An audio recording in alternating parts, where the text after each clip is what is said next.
toutes ces œuvres, elles font partie de notre imaginaire depuis toujours. Elles sont presque des images de chocolat. On les a toutes vues, revues, collectionnées sous différentes formes depuis toujours. Mais d'une certaine manière, les voir vraiment en tant qu'objet. Alors elles changent de format, on les imagine immenses ou toutes petites et elles deviennent nôtres. Leur caractère familier, d'une certaine manière, est transporté, submergé par leur réalité physique. C'est ce qui est très beau, c'est ce qui est très émouvant dans ce type d'exposition qui pourrait naître une collection de vues académiques.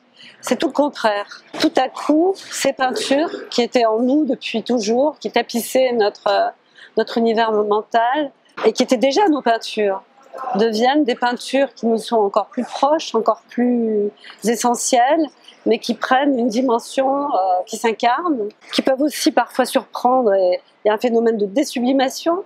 On se dit, mais ce n'est que ça, c'est ce qui nous les rend chères à ce moment-là. Elles deviennent proches, elles deviennent nôtres, autrement. Ce ne sont pas que des images, ce sont des objets, et toutes leurs dimensions matérielles, leurs vieux cadres, les défauts, leur caractère objectal, l'objectalité des œuvres, et bien tout cela nous devient extrêmement important.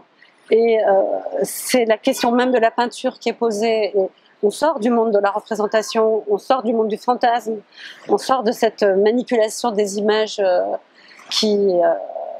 du mainstream, de l'image qui coule autour de la planète et où tout se vaut, où tout s'équivaut. Et d'un seul coup, on touche à la singularité, à la spécificité.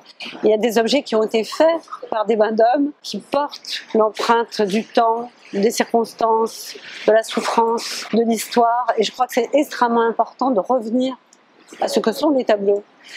Donc, à la fois, rien n'est à découvrir et tout est à découvrir parce que c'est une autre dimension qui nous est donnée avec la réalité de la peinture.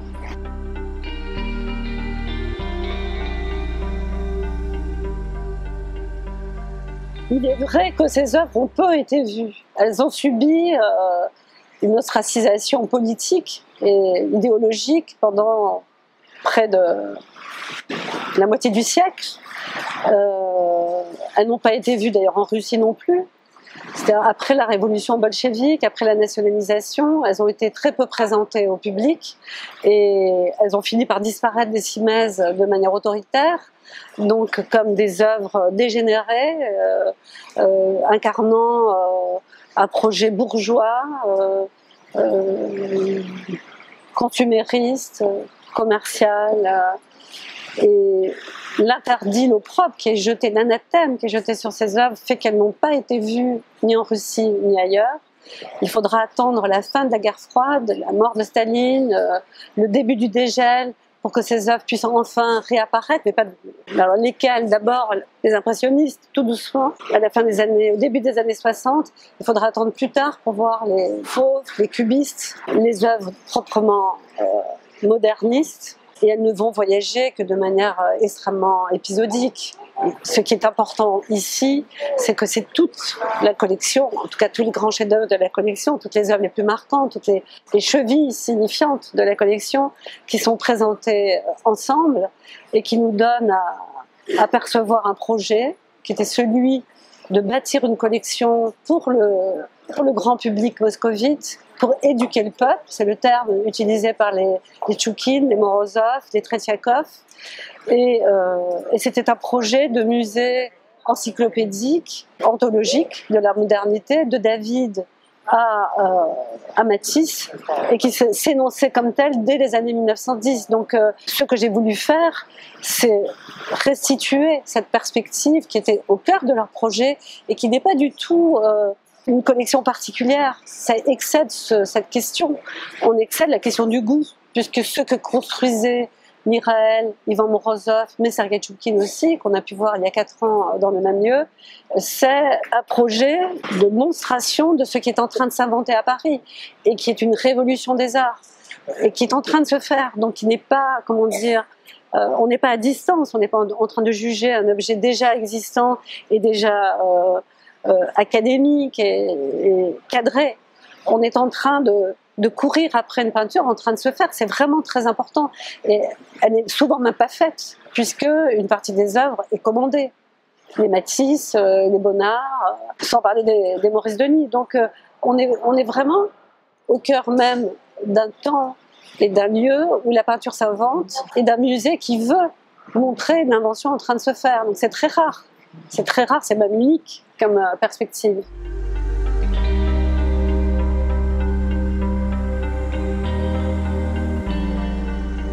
Les frères Morozov bénéficient très jeunes d'une formation artistique, ce qui est très important, parce que ils ont leur propre tempérament, leur propre talent, notamment Ivan Morozov, qui est un vrai talent de peintre et de dessinateur, et qui va être frustré de ce destin qu'il attendait, puisqu'il a été sacrifié par sa mère à la gestion des affaires industrielles, de cette manufacture dont il est le responsable très jeune. Il a 20 ans quand il commence à gérer la manufacture familiale.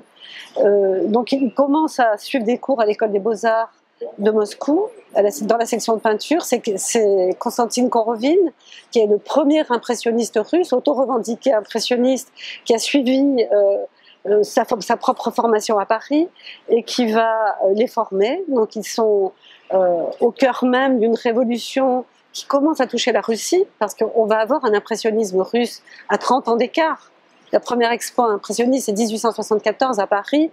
Il faudra attendre les années 1900 pour avoir un impressionnisme russe en tant qu'école.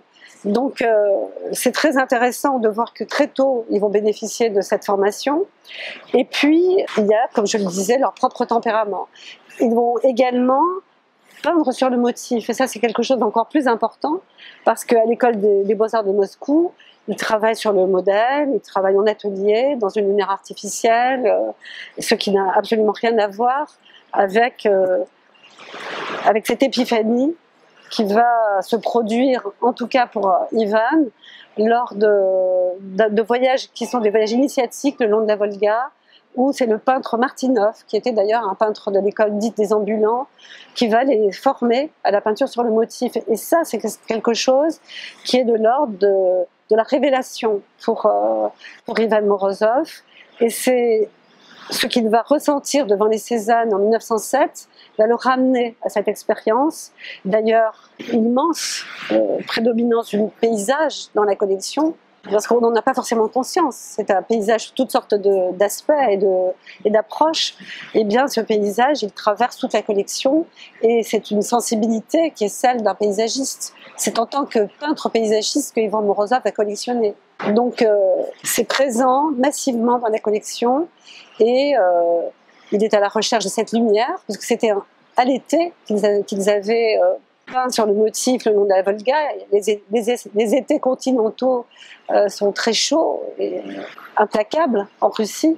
Donc ce qu'ils recherchent, c'est cette espèce de choc solaire à travers Bonnard, Cézanne, mais même Maurice Denis, le paysage antique, mythologique, mais aussi la Riviera française, le paysage italien, jusqu'au paysage des bords des Bretons peints par Maurice Denis dans certains de ses tableaux. C'est la couleur et la lumière.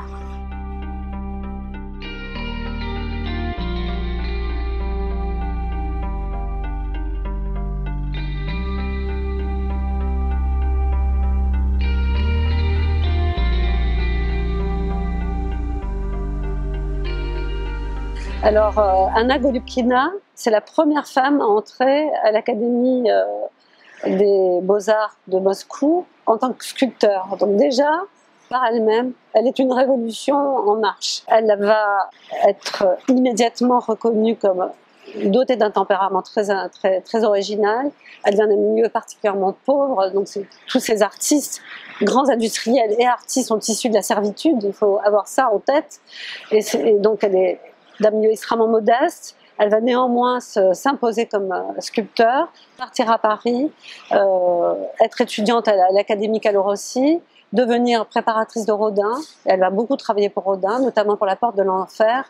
Et on peut voir dans la vague ce haut relief en entrée dans l'exposition. On peut voir à quel point elle doit à Rodin. c'est ce thème de la vague et de l'apport de l'enfer qui est très présent dans la conception. Donc cette vague qui nous submerge visiteurs au moment où nous entrons dans la première salle, c'est la vague de la révolution des arts. Ce sera aussi celle de la révolution socialiste, ouvrière, politique. Elle va tout emporter. Et ces figures, hommes, femmes, qui sont à la fois broyées et portées par cette révolution, sont très intéressantes à regarder.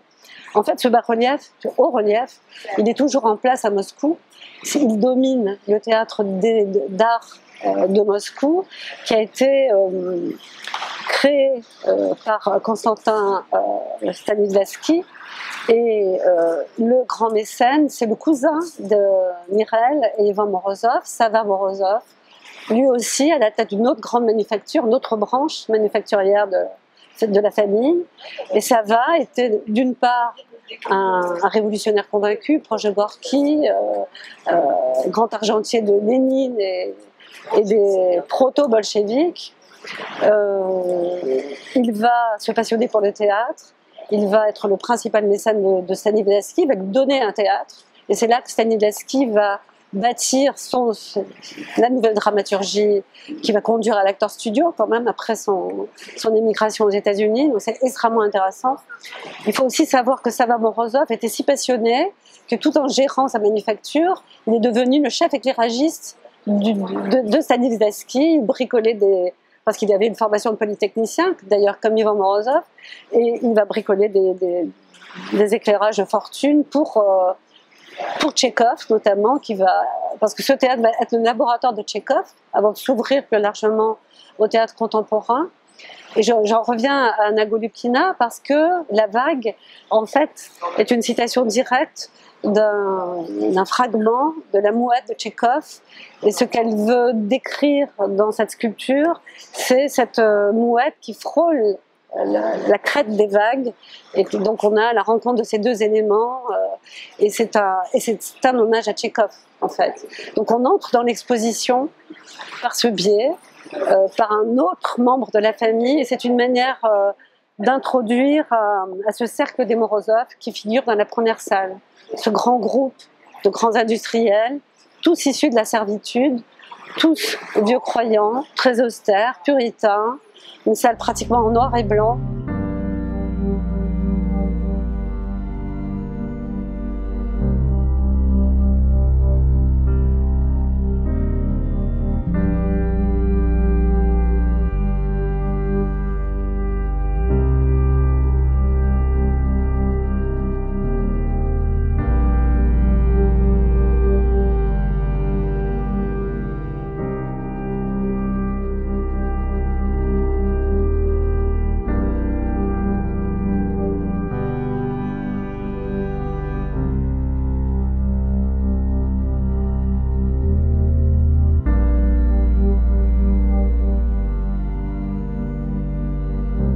On peut voir comment ces grands manufacturiers austères vont aller collectionner la peinture la plus radicale et puis la plus lumineuse, et elle est aux antipodes, une sorte de paradoxe optique et culturel entre leur monde et le monde de la peinture parisienne. Dans cette salle, on a non seulement Renoir, Cézanne et Picasso, mais un des tableaux majeurs de Manet. Le Bouchon, c'est un tableau qui a été sans doute peint chez le Père Latuile. Et ce qui est particulièrement beau dans ce tableau, c'est que le premier plan est comme balayé par le mouvement, avec des couleurs assez froides. C'est un Manet très atypique et c'est un Manet quasiment impressionniste. Parce que si Manet est le chef des modernes, et que tous les impressionnistes et les post-impressionnistes se sont tous revendiqués de Manet, d'une manière ou d'une autre, eh bien Manet, lui, était à la périphérie, à la marge de ces mouvements. Il les a nourris, mais il était ailleurs. Lui se considérait comme un Espagnol ou s'inscrivait dans une autre tradition. Et dans ce tableau, c'est un Manet impressionniste, ou sur le flanc de l'impressionnisme, et c'est très intéressant.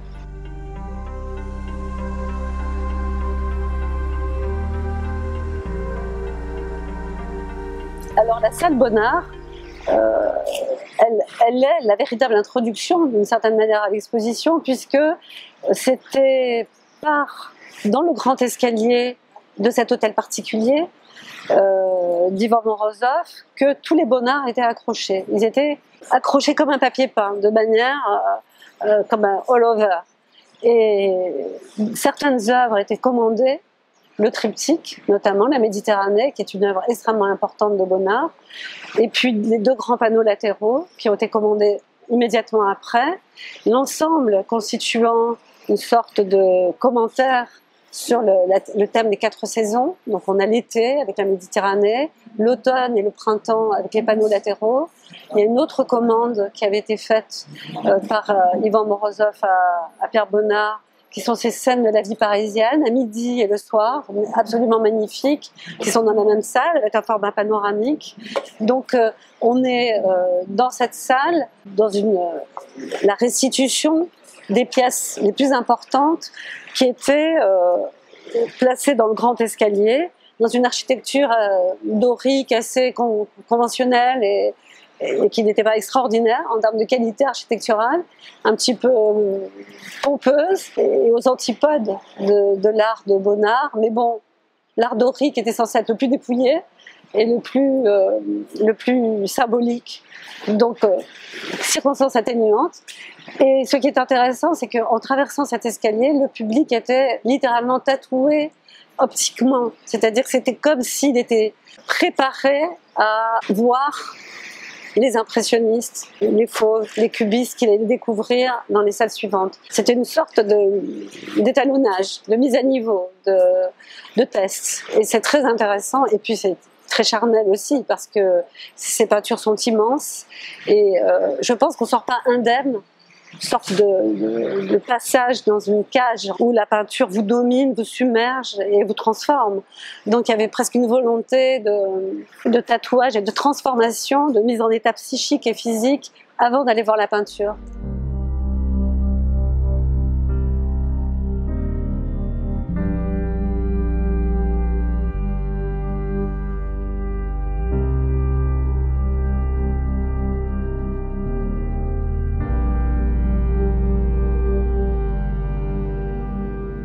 On a quand même Monet, Sisley, Pissarro, Renoir, on a que des chefs-d'œuvre. Mais pour se limiter à Monet, ce qui est très intéressant, c'est que les frères Morozov ont en quelque sorte reconstitué la première exposition impressionniste de 1874, soit avec des œuvres qui y figuraient, soit avec des œuvres homonymes. Donc on a l'étard labouré, la gelée dans les sillons, les meules, le chant de coquelicot, toutes ces œuvres, sous une forme ou une autre, étaient en 1874 chez Nadar dans l'exposition inaugurale. Et donc, avec leur volonté, c'est bien celle de faire un musée et de bâtir ce socle où on passe d'une nature narrative, métaphorique, à une nature à nouveau objectale, la terre, le champ, le chaume, la fleur, et où tout devient une perception, la perception d'une nature qui est une nature naturante, qui n'est pas une nature littéraire.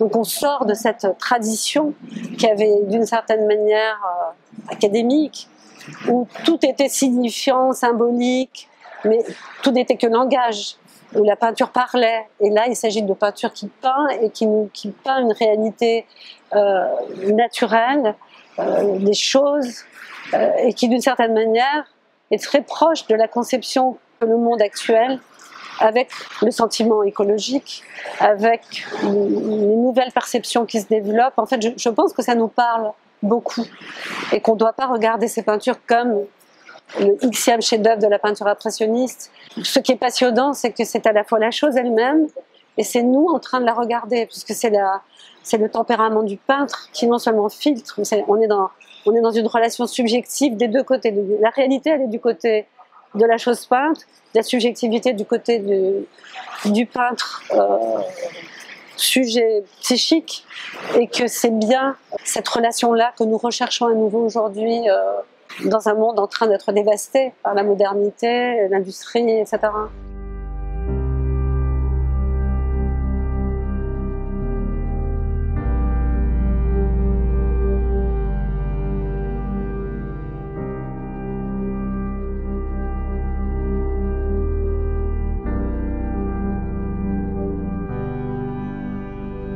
Maintenant, on a le droit d'aller chez Gauguin. Et on va retrouver cette nature, mais vue autrement, parce que Gauguin va fuir la métropole pour enfin découvrir le paradis sur Terre. C'était quand même ça, son projet d'aller à Tahiti, aux îles Marquises. Et alors il est horrifié, il est absolument déçu. Il va trouver un petit comptoir provincial, casanier, avec les guerres bureaucratiques, d'une administration coloniale absolument absconse. Et il est horrifié, Gauguin. Donc il va fuir ce comptoir colonial pour s'enfoncer dans la jungle, parce qu'il s'agit de la jungle, et aller à la rencontre des indigènes qui n'intéressent personne à l'époque. Donc son bréviaire, c'est un très beau texte d'un grand ambassadeur qui s'appelait Moranaut, et c'est avec ce texte de Moranaut, qui est un grand texte sur la culture maori, que Gauguin va découvrir et aller à la rencontre des indigènes et de leur culture, de leur rituel, de leur religion. Et il va le faire en ethnographe. Et la peinture de Gauguin, c'est une peinture qui veut regarder la manière dont les indigènes vivent. En prenant pour guide Moranaut, il va écrire Noa Noa, qui est aussi la version à la fois littéraire et poétique de sa peinture.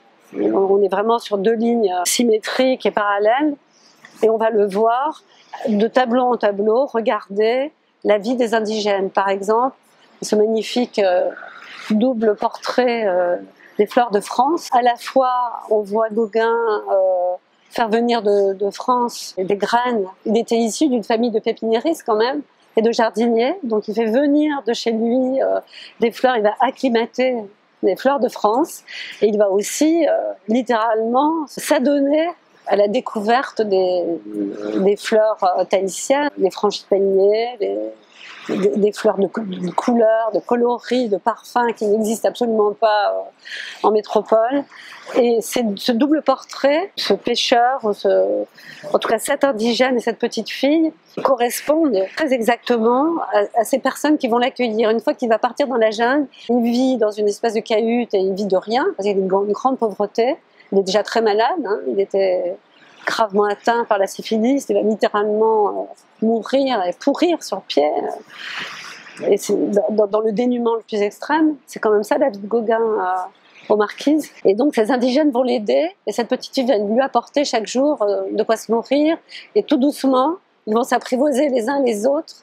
Et Gauguin dira, moi je suis leur étranger, ils sont mes étrangers, et tout doucement ils vont s'approcher. Et dans ce tableau, on les voit se regarder, c'est magnifique, à travers cette espèce d'immense bouquet qui réunit les deux cultures et les deux natures.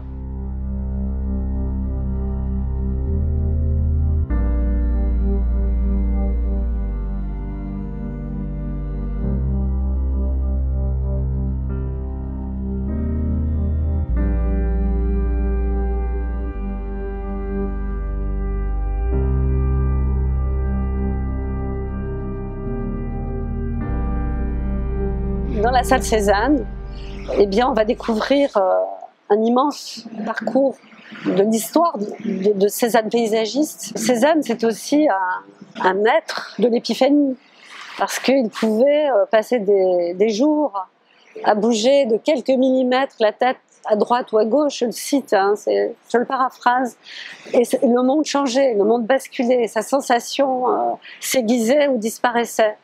Et on le voit dans cette série de paysages, jusqu'au paysage bleu, qui est son dernier paysage en catalogue raisonné Cézanne, entre 1904 et 1906, au moment de sa mort.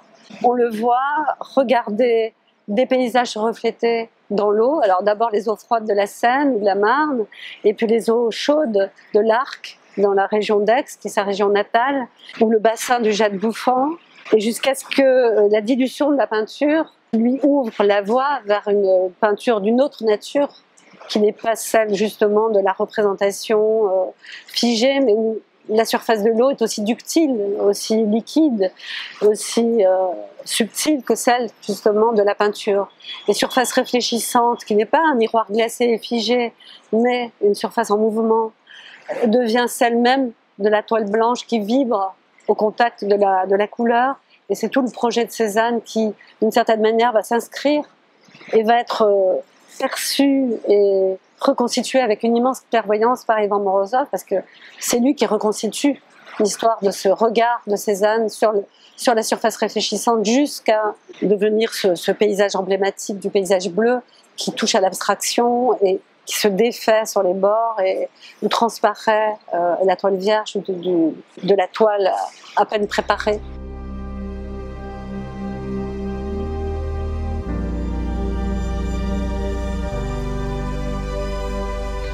Là, j'ai voulu regarder Cézanne et Picasso, et surtout Cézanne, en train de transformer ces jeunes peintres qui ont entre 15, 20 ans, 25 ans, et qui découvrent ces peintures qui arrivent de Paris et qui vont, sous le choc, parce que c'est un choc de voir ces peintures à l'époque, eh bien, changer complètement la peinture, leur peinture à eux, et la tradition picturale russe.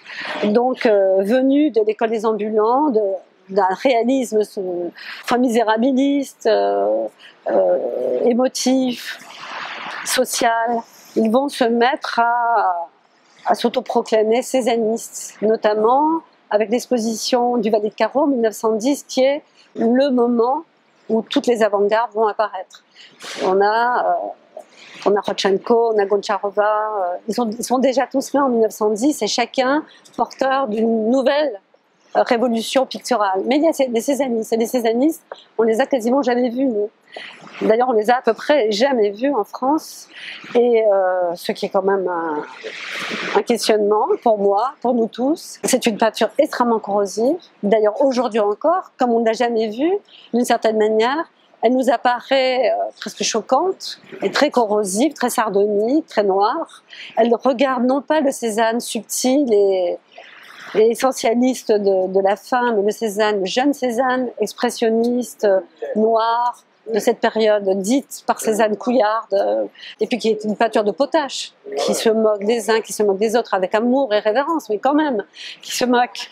Donc, alors eux vont se mettre à se moquer avec Cézanne de Manet et d'autres, avec Picasso de Cézanne et d'autres, et on a cette espèce d'effet de bouclage qui est extraordinaire parce qu'il est très, très vivace, ils sont très toxiques, et ils restent toxiques, et ils sont aussi toxiques que la manière dont eux regardaient. Cézanne devait être toxique comme ça à l'époque. D'ailleurs, quand on voit dans l'exposition Scène d'intérieur, où la jeune fille au piano, on a beau s'énamourer de Cézanne, il reste dérangeant. Le Cézanne de la Nouvelle Olympia, il est dérangeant, il est choquant. On n'a pas beaucoup vu la période couillarde de Cézanne en France, hein. Non plus que celle des cézanistes. Donc voilà, rendre vivant, retourner dans le temps, parce que c'est une machine à remonter le temps, une exposition comme celle-là, mais le faire non pas de manière passive et hypnotique, mais en s'interrogeant, en étant ému, en étant choqué. Arriver à être choqué devant des peintures qui ont un siècle, c'est beaucoup, c'est important. Ça veut dire que la peinture reste vivante et que nous restons vivants, que notre œil reste vivant. Et que l'histoire de la peinture, c'est quelque chose qui est un questionnement. On n'est pas dans le trémolo, on n'est pas dans le devoir culturel. Je veux absolument pas qu'ici, on ait fait son devoir culturel. C'est affreux comme idée. Je veux qu'on en sorte à la fois bouleversé, choqué, gêné, s'il le faut, et que ça remette en cause, et puis qu'on soit aussi, oui, émerveillé, pourquoi pas. Et chacun doit trouver ses tableaux, ses raisons d'être, le courage de recommencer le lendemain, de retourner à Paris, à traverser la capitale en métro. Il faut qu'on trouve du courage.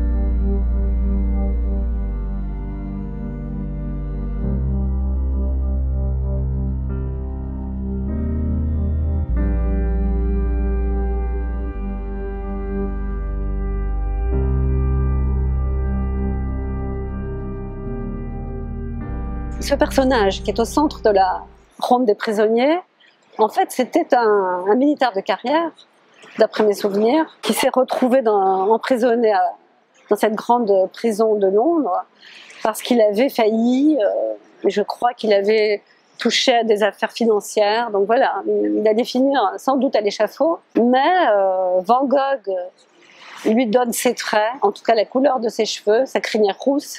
Et ce qui est très poignant dans ce tableau, qu'on a peu vu à Paris, et si on l'a déjà vu, eh bien, on ne se souvenait pas l'avoir vu, parce que tout le monde me dit, mais je n'ai jamais vu ce tableau. En tout cas, il est éclairé. J'ai voulu l'éclairer. Et je travaille avec un éclairagiste de théâtre, qui est un artiste, Alain Chevalier, de très longue date. Oui, on a passé une journée à éclairer ce tableau, et on a fait comme on a pu, parce qu'il a un verre épais comme ça, et que ça a été très compliqué d'entrer derrière le verre. C'est tout un art. Mais cette ronde des prisonniers, c'est la situation qu'a vécu Van Gogh en 1890. Il est interné volontaire à l'hôpital psychiatrique de Saint-Rémy, à la suite d'une altercation extrêmement violente avec Gauguin, et il semblerait que ce soit Gauguin qui lui ait tranché l'oreille et que ce ne soit pas une automutilation.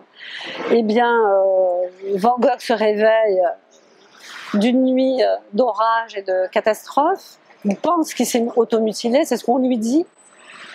Alors on nous parle du don, de l'oreille à la prostituée, etc. Tout ceci est une anecdote. En fait, il se retrouve à l'hôpital psychiatrique, il va y subir des traitements terribles, de privation, de liberté, d'air, de lumière, de nourriture, d'hygiène.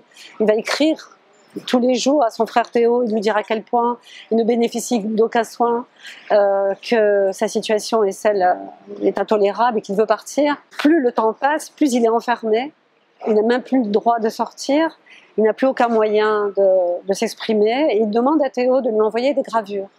Et Théo va lui envoyer des gravures de Millet que Van Gogh avait découvert bien auparavant, mais là il va se remettre à travailler à partir de Millet, de Delacroix et d'une gravure de Gustave Doré, tirée de Gustave Doré, qui montre les bas-fonds de Londres et cette prison de Londres. Et il va transposer cette gravure qui lui reste très fidèle. Et j'ai présenté la gravure dans la salle, en tout cas une reproduction, pour qu'on voit à la fois ce qu'il respecte et ce qu'il déforme et transpose et transforme. Et ce qui est intéressant, c'est que Van Gogh avait théorisé ce travail en disant « je veux être comme un interprète en musique. Pourquoi a-t-on le droit d'interpréter au violoncelle ou au piano une partition créée 2 siècles, 3 siècles auparavant, et nous sommes d'une certaine manière contraints à une espèce d'originalité qui est presque factice, elle est fausse. Elle est fausse parce qu'on est nourri de grandes peintures, on est nourri de mauvais bois gravés, on est nourri, et ça fait partie de notre culture visuelle, et l'interprétation est une dimension de l'art et on doit l'assumer. Donc il le théorise, il le fait, et l'œuvre d'après ces bois gravés est absolument extraordinaire. D'abord parce qu'il va apporter la couleur, mais toute la question de l'impureté technique, parce que le bois gravé déforme énormément. Et cette impureté, c'est une problématique moderne, bonnardiste, celle des avant-gardes, celle notamment de Picasso et des cubistes, mais surtout de Picasso et des avant-gardes russes qui vont regarder tous ensemble à des moments différents vers les ex-voto, vers la peinture d'icônes, vers la peinture industrielle, vers la publicité qui est à ses débuts, vers la peinture vernaculaire, les enseignes, la peinture commerciale, et toute cette question de l'expression, et puis la peinture des autres cultures extra-européennes, les bois africains, la peinture rupestre. L'art moderne s'est bâti sur ce croisement entre des niveaux et des registres artistiques de différentes sources, de différentes origines, et et cette impureté est au cœur même de la transformation de la conception de la peinture. Haute culture et culture populaire. Et c'est parce que c'est à ce croisement que cette peinture est notre peinture. C'est la peinture de notre temps. Elle a inventé notre temps parce qu'elle a voulu regarder des deux côtés du monde et de tous les horizons à la fois. Et on est vraiment dans un creuset à la fois multiculturel et multi-poétique, au sens de la poésie, du faire. Et ça me semble vraiment essentiel qu'une œuvre comme celle-ci ait sa place dans l'exposition. Elle a une chapelle, Et c'est pas seulement pour lui donner un caractère poignant, on n'est pas dans de la dramatisation émotionnelle, mais c'est pour marquer le respect et la concentration que nous devons à ce genre de peinture, parce qu'elles sont au cœur de l'histoire de la modernité.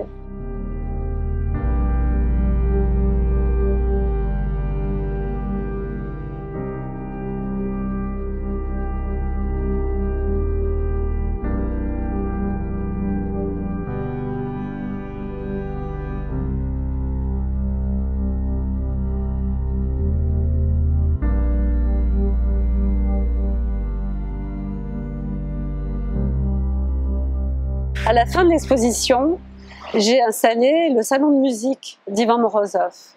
Alors c'est quand même très intéressant parce que dans son hôtel particulier, qui n'était pas un palais, on dit le palais Morozov, non, c'est un petit hôtel particulier, quelques salles sur la rue, et puis quelques salles sur la cour, qui étaient la salle à manger, le cabinet et Cézanne, qu'il gardait pour lui. Au cœur de cet espace, il a créé son salon de musique. Alors, il y faisait de la musique.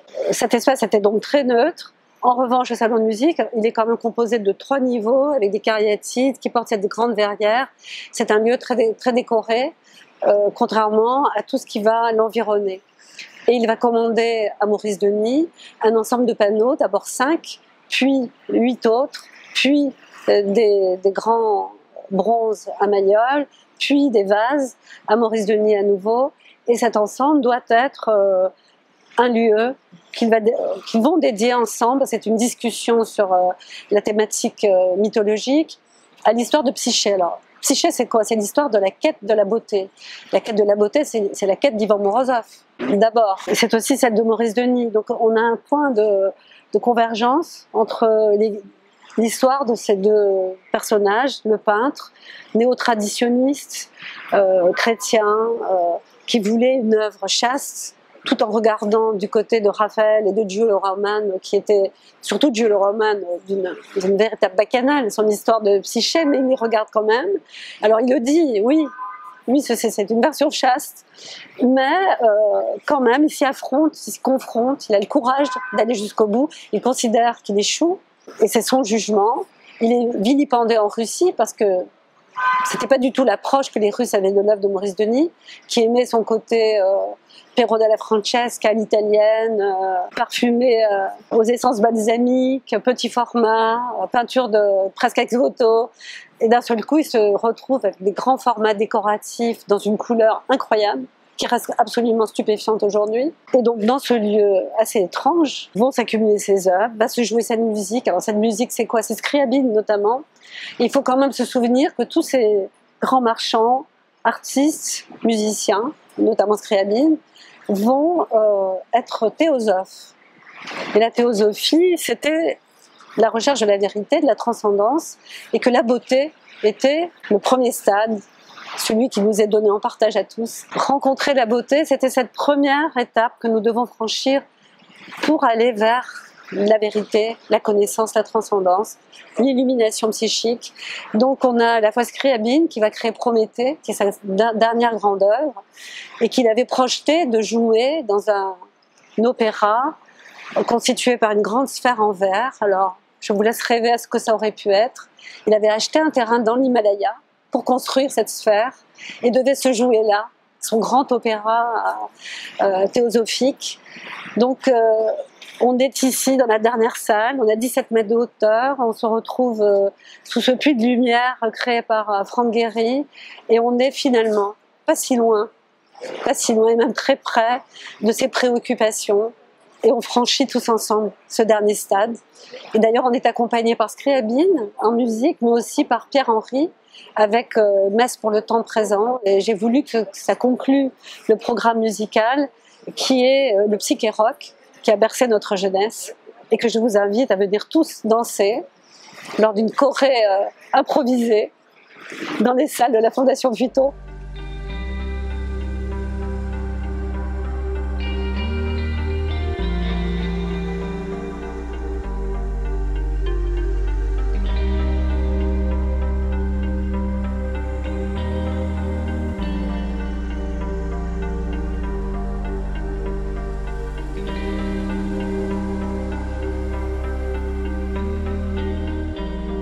dans le catalogue, qui construit quand même comme le guide de l'exposition, même si on est dans une autre dimension, un autre espace, eh bien, on a cette photo qui revient tout le temps, qui est la photographie du Salon Blanc au moment de la destruction, du départ en 1941 des collections en catastrophe vers la Sibérie, et où elles vont être entreposées et ne jamais revenir quand même. Et donc, à la fin du pacte germano-soviétique, qui a quand même donné à Hitler la possibilité d'envahir l'Europe et de la mettre à feu et à sang, ce dont d'ailleurs peu sont revenus, ce merveilleux lieu édénique du Salon Blanc, de cette découverte et de la beauté pour aller vers la connaissance, eh bien, les toiles sont arrachées, on peut voir les châssis déchiquetés au milieu de la salle, on voit les arrachements sur les murs, et c'est cette photo qui a guidé toute la conception de l'exposition, parce qu'on est back to the USSR, comme diraient les Beatles, et on remonte le temps, et c'est une histoire terrible de souffrance, de refus de l'art, de tentatives avortées et de tentatives réussies. Et on se retrouve un siècle plus tard, plus d'un siècle plus tard, à essayer de raconter cette histoire, sachant qu'elle a été étouffée, cachée pendant plus d'un siècle. On retrouve les noms des collectionneurs, on retrouve les noms des peintres, on retrouve l'histoire, on retrouve le nom des musiciens, on retrouve les chemins cachés.